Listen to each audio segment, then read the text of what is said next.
Oh. Petit chignon, petit make-up, malheureusement énorme bouton au milieu du visage, mais ça fait rien, aujourd'hui je me sens trop jolie guys.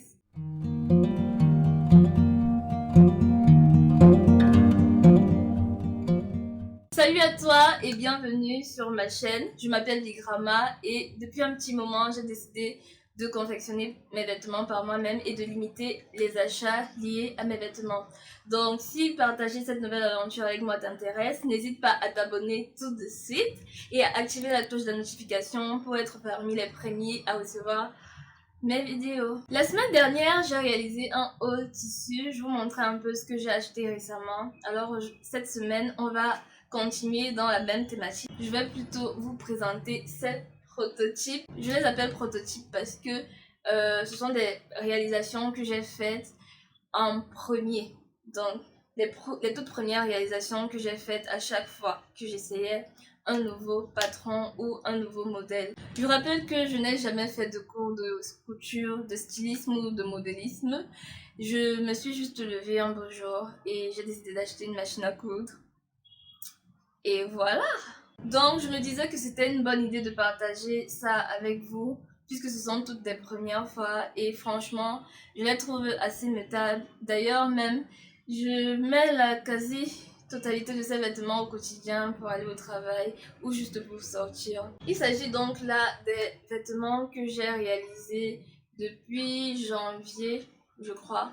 J'ai pas fait beaucoup de cousettes avant de me lancer ici. J'hésitais à chaque fois ou alors je manquais de temps.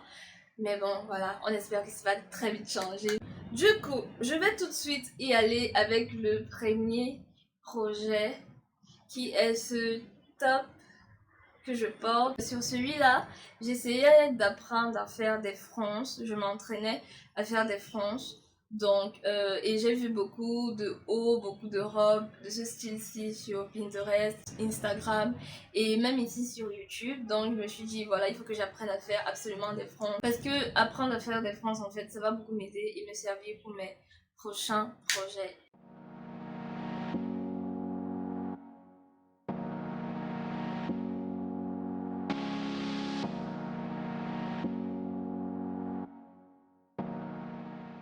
Sur le deuxième projet, c'est cette jupe. C'est une jupe à volant portefeuille. C'est la toute première que j'ai réalisée. Je la trouvais trop mignonne, trop jolie, trop cute. Sauf que maintenant, je la trouve un peu courte. Mais je trouve qu'elle reste tout aussi jolie. Je ne la porte plus autant qu'avant, mais je l'aime toujours bien.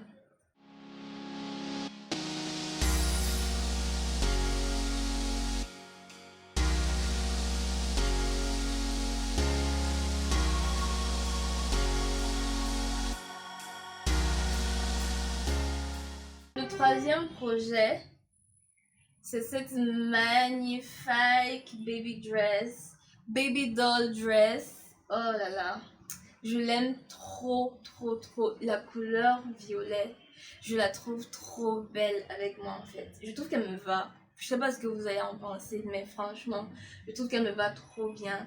En fait, je l'ai réalisée en début d'année, en janvier. Il faisait trop chaud. Du coup, je voulais un petit truc décontracté et c'était l'occasion pour moi d'apprendre à coudre une robe sans patron. Parce que ça, si je l'ai réalisé sans patron. Donc, oh là là, j'en suis trop fière. Dites-moi ce que vous en pensez, franchement, en commentaire. Si je dois réaliser un tuto là-dessus, parce que franchement, elle est trop mignonne et trop pratique.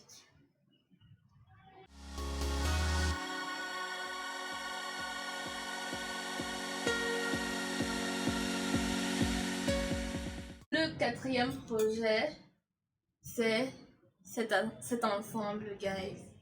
Cet ensemble-là.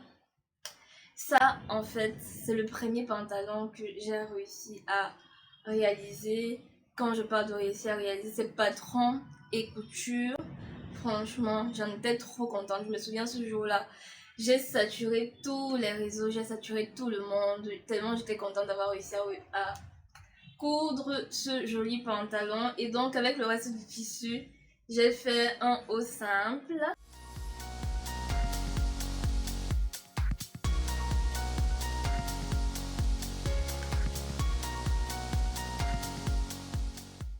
Pour mon 6e projet, c'est ce kimono, ce top kimono. Que dire, c'est mon projet le plus ancien, je crois. Et voilà, je l'aime beaucoup.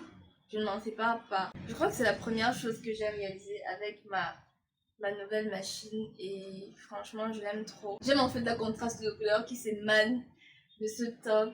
Je l'aime vraiment beaucoup et ça me donne l'impression parfois d'être une petite japonaise. Non, pas à ce point quand même. Faut pas exagérer.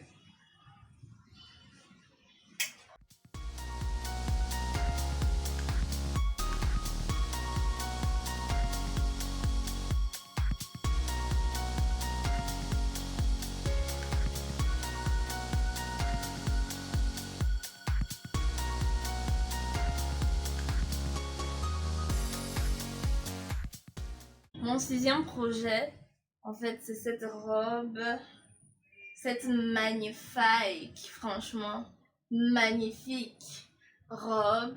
Je l'aime plus que tous les autres projets. C'est mon projet préféré franchement, de tout ce que je vous présente, c'est cette robe. Je l'aime trop. Je la trouve trop jolie. Les manches, là, juste trop jolie. Et j'ai grave galéré à la réaliser parce que, comme je disais, c'était une première fois. J'ai réalisé le col pour la première fois, le patron pour la robe chemise. Et après, pendant que j'étais en train de coudre, mon tissu est fini. Du coup, j'ai pas pu faire les franges derrière. Vous voyez, donc le derrière est plat. Le devant est froncé. C'est ma première fois de réaliser une boutonnière. Ma première fois, en fait, c'était une grosse première pour cette robe. Et j'ai réussi à la réaliser comme ça. Mais franchement, je suis trop contente parce qu'elle est parfaitement métable. Je compte réaliser encore d'autres robes comme ça. Franchement, les détails, on dirait une pro là. Trop contente.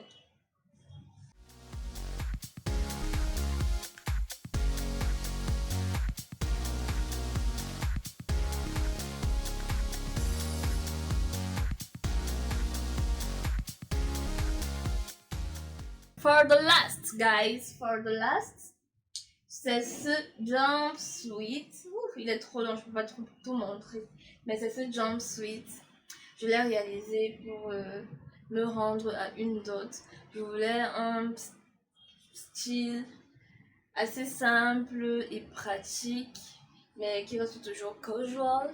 Donc j'ai cherché partout sur internet et j'ai réalisé donc le patron par moi-même, sachant que j'avais déjà réussi à faire le patron du pantalon. Là, le pantalon, c'était pas trop compliqué à réaliser, c'était plus le top croisé comme ça.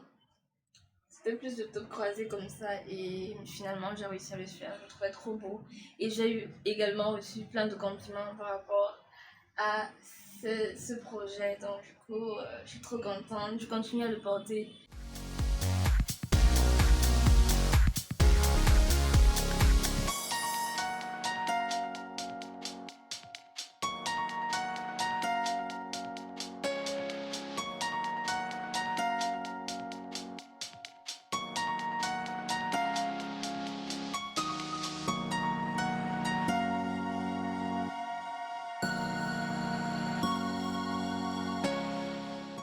Alors pour la petite histoire, ma machine à coudre, je l'ai eue en occasion, je l'ai pas achetée neuve, ce qui fait qu'elle n'est pas venue avec tous les petits accessoires qu'elle devrait normalement avoir. Donc c'est la raison pour laquelle mes finitions sont complètement nulles. Donc vu que j'ai pas de pied presseur, je galère à faire des boutonnières, à mettre le zip, vous voyez, à faire même les points de surpiqûre. En plus de ça, j'ai pas de surjecteuse actuellement. La galère. Mais je suis trop contente parce que j'ai commandé des pièces de pied presseur. Je sais pas si ça s'appelle pied presseur. Si vous connaissez comment ça s'appelle, n'hésitez pas à me dire ça en commentaire. Enfin bref, je suis contente parce que j'ai commandé quelques pièces de pied presseur qui vont m'aider à réaliser mes finitions en attendant d'avoir une surjecteuse digne de ce nom. Donc voilà, je les aurai probablement la semaine prochaine et dans les prochains tutos, le travail sera nettement plus propre. Yes! So, guys, ce sera tout pour la vidéo d'aujourd'hui. J'espère que mes modestes réalisations vous auront plu. Si c'est le cas, dites-moi en commentaire laquelle vous a le plus plu. Et dites-moi également si vous voulez voir prochainement des tutoriels par rapport à l'un de ces vêtements. Bref, vos suggestions, vos commentaires, enfin si vous avez quelque chose à dire, n'hésitez pas à laisser ça juste en bas dans la barre des commentaires et on se retrouve pour une prochaine vidéo. Allez, portez-vous bien sur la protection divine et plein de bisous. Bye bye.